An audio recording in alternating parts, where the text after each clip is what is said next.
this MOA, but I have certain reservations. I-shortcut ko lang kay para hindi man kita magtaman kalawig.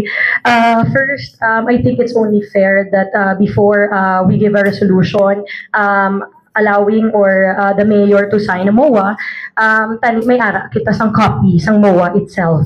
Hindi siya nga i-present lang natin sa here on the floor. Kay, it gives us a little, very much little time to review.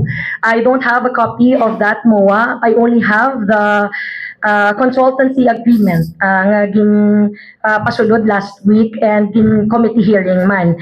And Madam Chair, me reviewing the consultancy agreement, I also needed the stenographic notes from our SP secretary, and I was denied of the copy of the stenographic notes because may ara kita kuno sang certain mga procedures nga gina-follow nga wala gid ako kabalo, hindi ako informed, because sa pag-intindi ko bilang isa ka konsehal dapat allowed ako mangayo sang stenographic notes sang tanan ng committee hearing, lalo na gid kung may mga urgent matters. So again, the stenographic notes for this certain committee hearing, wala ako gingaan.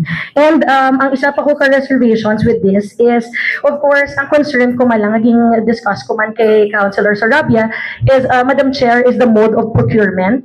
Because, syempre, kung kami nga city councilors mag-allow sini, we're also subject to kung i-disallow ni siya sang COA. So, we have to make sure nga tsakto ang mode of procurement. Nakita ako di nga, sa budget circular, ang gamito natin is GAA.